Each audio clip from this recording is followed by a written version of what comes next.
Bismillahirrahmanirrahim. Alhamdulillah nahmaduhu wa nasta'inuh wa nastahdihi wa nastarshiduh wa na'udzu billahi min shururi anfusina wa min sayyiati a'malina. Man yahdihillahu fala mudilla lahu wa man yudlil fala hadiya lahu. Asyhadu an la ilaha illallah wahdahu la syarika lahu wa anna Muhammadan abduhu wa rasuluh. Allahumma salli wa sallim wa barik ala sayyidina Muhammadin wa ali sayyidina Muhammad kama sallaita wa sallamta wa barakta ala sayyidina Ibrahim wa ala ali sayyidina Ibrahim fil alamin innaka Hamidum Majid.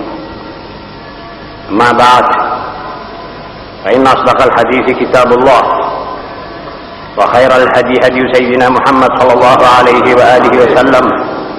Anna syarral umuri muhdatsatuha وكل محدثة بدعة وكل بدعة ضلالة وكل ضلالة في النار. معاشر المسلمين رحمكم الله. Assalamualaikum warahmatullahi wabarakatuh. Dan marilah kita bersama-sama mengucapkan salawat dan salam kepada junjungan kita Nabi Muhammad sallallahu alaihi wasallam.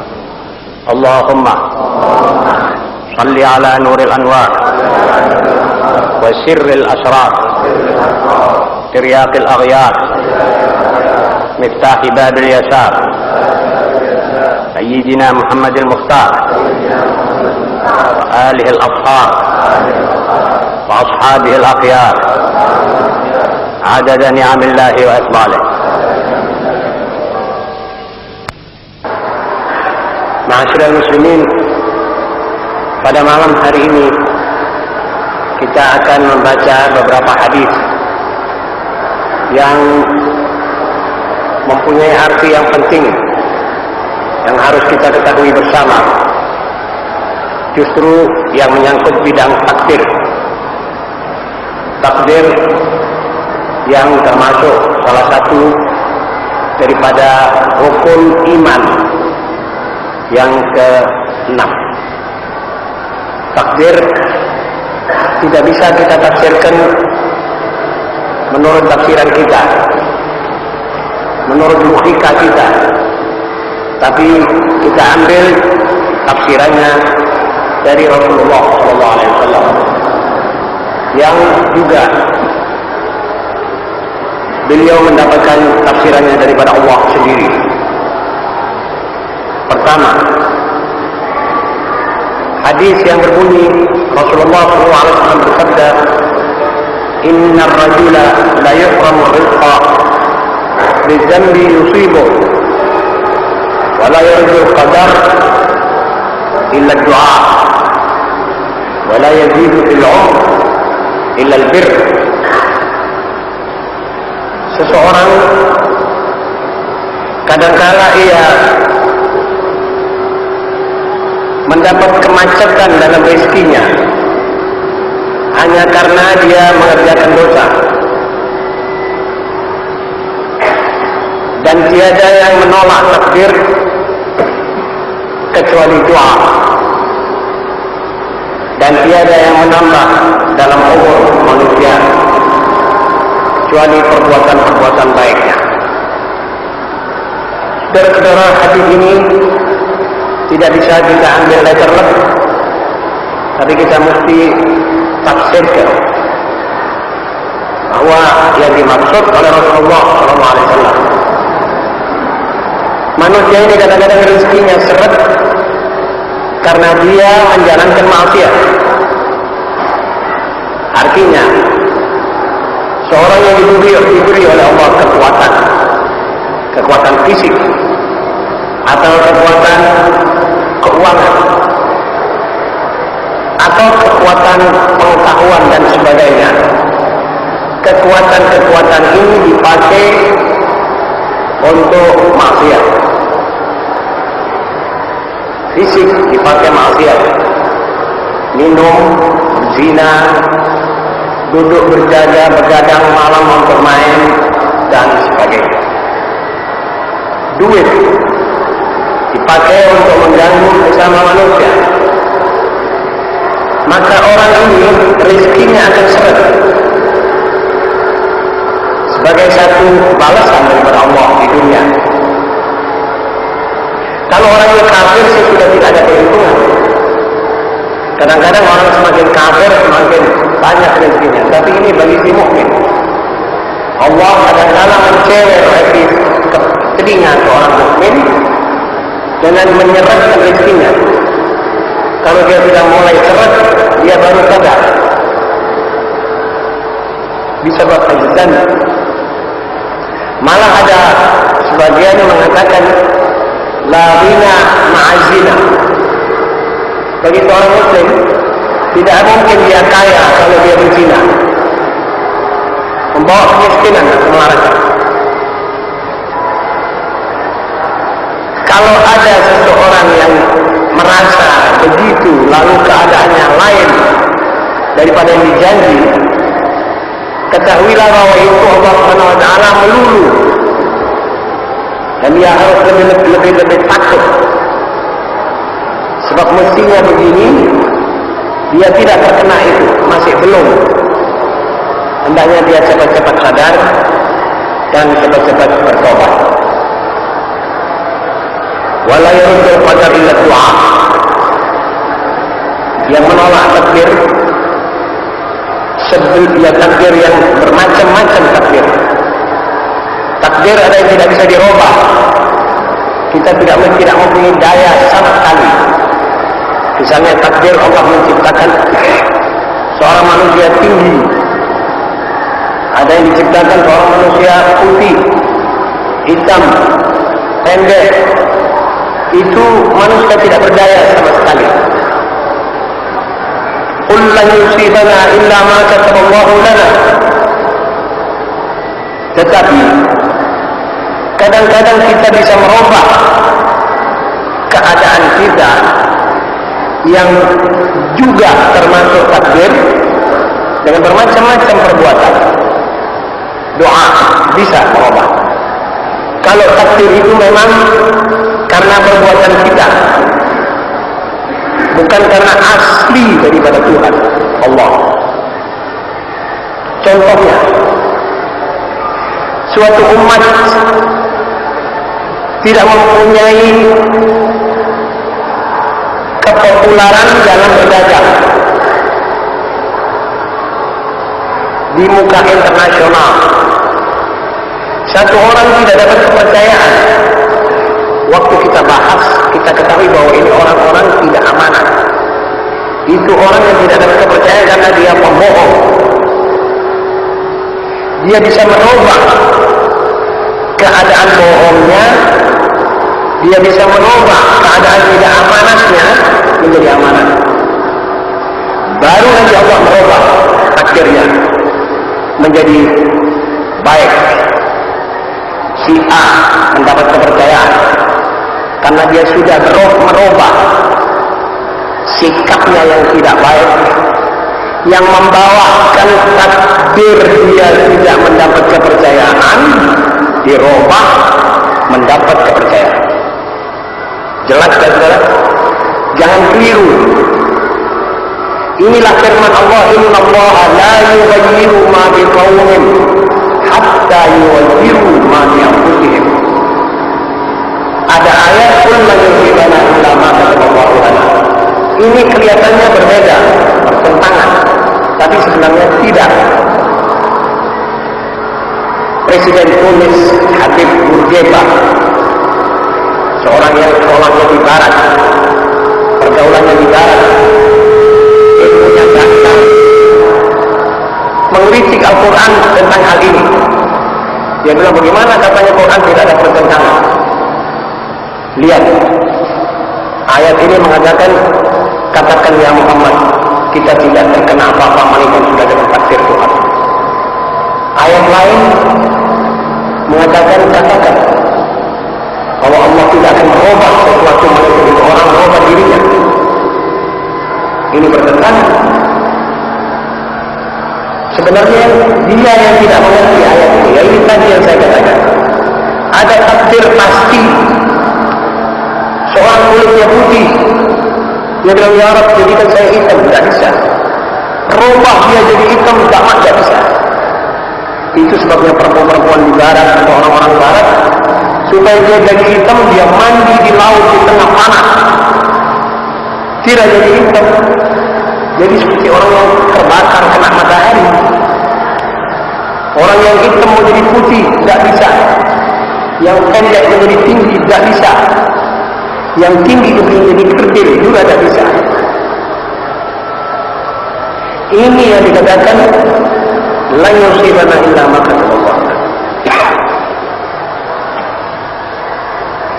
Tetapi yang masih bisa kita robah dalam takdir-takdir yang menimpa kita karena sesuatu akibat dari perbuatan kita, bisa kita robah.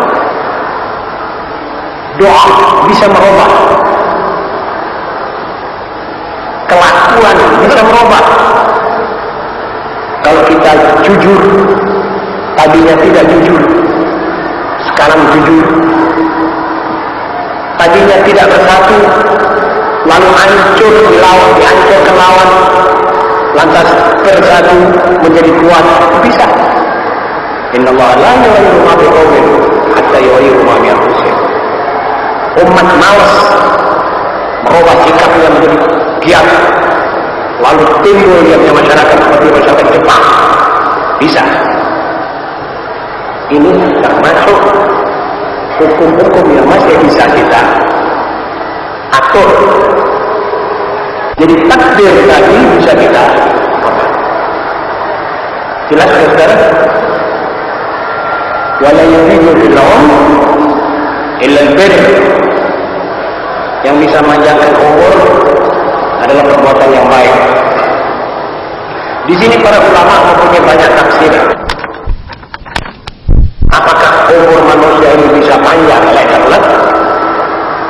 Jadi umur yang sudah ditaruh di dalam lauh mahfuz 30 bisa menjadi 40? Apa yang dimaksud dengan memperpanjangkan umur? Di sini ulama ada yang mengatakan umur itu bukan angka tahun dan harinya, tapi barokah umur ini bisa dinilai dengan umur orang lain sekian tahun. Imam Nawawi misalnya, beliau meninggal umurnya 33 tahun, tetapi kitab yang dikarang oleh Imam Nawawi kira-kira memerlukan 1 ton kertas. Umur 33 tahun bisa mengarang 1 ton kitab, bobot 1 ton.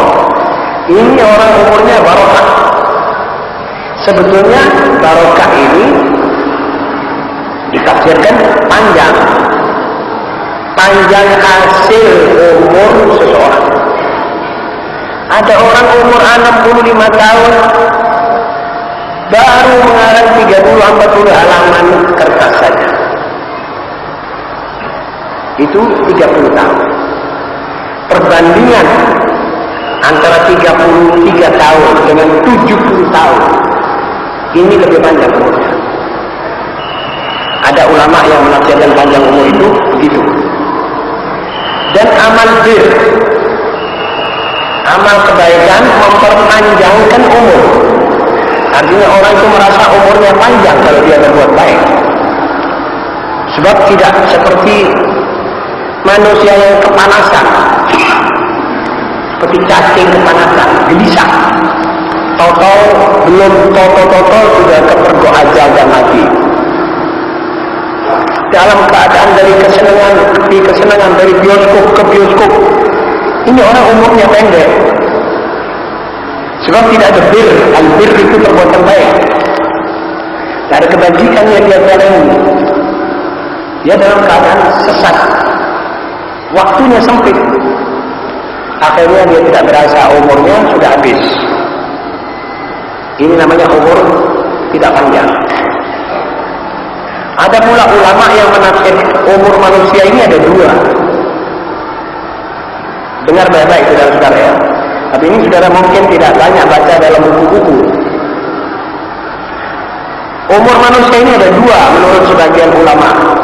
Umurnya dia di dunia dan umurnya dia di barzakh.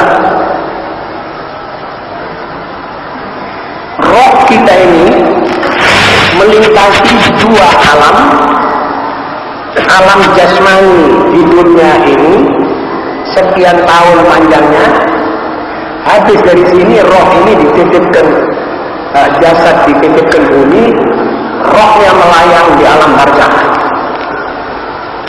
Berapa tahun di sini, berapa tahun di sana.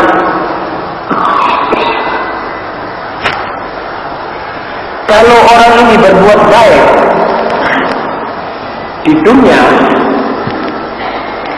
beramal soleh, tidak pernah absen dalam sholat, tidak pernah absen dalam zakat, tidak pernah absen dalam perbuatan-perbuatan baik dan kewajiban-kewajibannya, maka umurnya dia di dunia kelihatannya panjang dan baik. Di akhirat disempit, dipendekkan. Artinya di barzakh dipendekkan. Jadi masanya dia dikubur ini cepat, tahu sudah bangkit.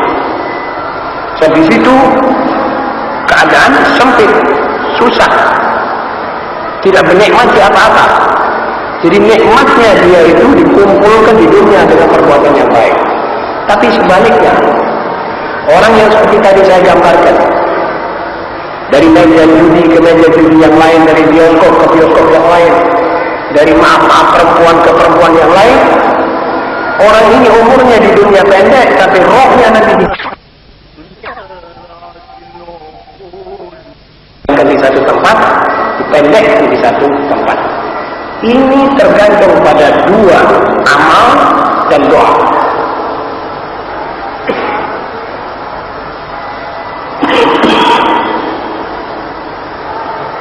Kemudian hadis berikutnya, inna rizqa la yatlubu al-'abda aktsara mimma yatlubuhu ajaluhu. Rawahu Tabarani an Abi Darda. Sebenarnya rezeki itu mencari seorang hamba, mengejar seorang hamba lebih daripada kejaran ajalnya. Kalau ajalnya mengejar dia pada detik-detik di mana dia harus meninggalkan dunia, maka rezeki mengejar dia tiap hari, boleh dikatakan. Rezeki yang tidak dikalkulir. Kata Abu Ishaq Syirazi, dia bilang, coba engkau perhitungkan sendiri. Rezeki yang kamu ingat-ingat kamu terima dengan kalkulasi sebelumnya, dan rezeki yang kamu terima tanpa kalkulasi sebelumnya, mana lebih banyak? Pasti kamu akan ingat rezeki yang datang tanpa lebih dulu diperhitungkan secara jelimet. Kadang-kadang kita perhitungkan secara jelimet, rezeki itu luput, dan jengkelnya kita berat. Sayyidina Ali berkata kepada putranya Al-Hasan dalam wasiat beliau, wa'lam anna rizqa rizqan, rizqun anta tatlubuh wa rizqun huwa yatlubuh. Dan ketahuilah ayuhai Hasan, bahwa rezeki ini ada dua macam. Rezeki yang kau kejar dan rezeki yang mengejar engkau. Kadang-kadang seorang duduk di rumah, tiba-tiba dia datang tamu, punya bicara eksidental, tahu-tahu ini tamu mengenalkan dia kepada seorang mau beli barang dan dia dapat untung dari barang. Padahal tadinya dia tidak begitu senang menerima tamu ini. Sahabat datang siang-siang ini, atau sahabat datang malam ini, tahu-tahu ini orang punya bicara, itu fulan itu mencari barang begini. Dia ingat dia ada teman, dicarikan dapat, tidak diperhitungkan. Ini namanya rezeki yang mencari kita. Tapi kalau kita tahu siapa yang menakdirkan rezeki, sudah pasti saudara nanti tenang bahwa yang menakdirkan hanya satu, Allah. Tidak mungkin saudara dapat rezeki lebih atau kurang karena orang, karena perbuatan orang, karena satu yang menyimpang daripada takdir Allah sendiri. Tidak bisa. Rezeki itu Allah. Tapi nanti Allah menyebabkan manusia ini pergi ke Anda, menyerahkan duit, menyerahkan sumbangan, itu Allah. Bukan orang ini yang memberi saudara. Di sini kita harus membedakan antara orang yang mengerti bahwa yang memberi itu Allah, yang memastikan rezeki Allah, bukan selain dia. Ini namanya tauhid. Ada orang bilang, oh ya saya coba ada orang itu saya tidak dapat rezeki. Keliru. Kekeliruan ini mengkhawatirkan. Bisa juga dia tidak mengerti, tapi bisa juga dia mengerti dan dia syirik. Kalau ini tidak datang pada saya tidak dapat rezeki.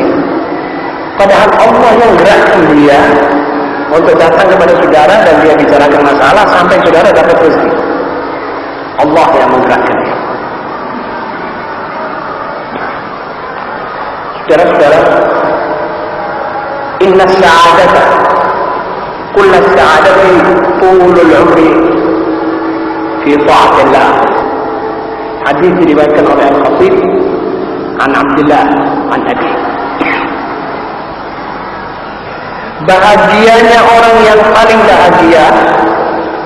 bahagia yang sesungguh-sungguhnya, begitu sabda Rasulullah SAW, adalah panjangnya umur dalam taat. Bagaimana jabarannya ini? Jabarnya kalau orang bertaat kepada Allah, dia tidak punya lawan. Kalau dia menjaga lidahnya tidak dipakai untuk ghibah, tidak dipakai untuk memfitnah, tidak dipakai untuk bohong, tidak dipakai untuk caci maki. Kalau dia menjaga matanya, menjaga tangannya, menjaga anggota-anggota badannya, orang ini pasti tidak akan punya lawan. Tidak mengambil haknya orang, tidak menipu. Bagaimana dia ada lawan? Kalau dia tidak ada lawan, dia senang, dia bahagia. Itu sebabnya auliya Allah la khaufun 'alaihim wa la hum yahzanun. Baik di dunia, apalagi di akhirat. Orang yang berkhidmat kepada Allah, yang dikatakan waliyullah, artinya orang yang tidak pernah mengerjakan maksiat disengaja, orang yang cepat-cepat membereskan hitungannya dengan Allah, orang yang takut kepada Allah, orang yang takwa, menjalankan syariat, menjauhi maksiat. Ini orang tidak ada takut dan tidak menyesal. Apa yang akan disesali oleh manusia seperti itu? Dia sudah di atas rel.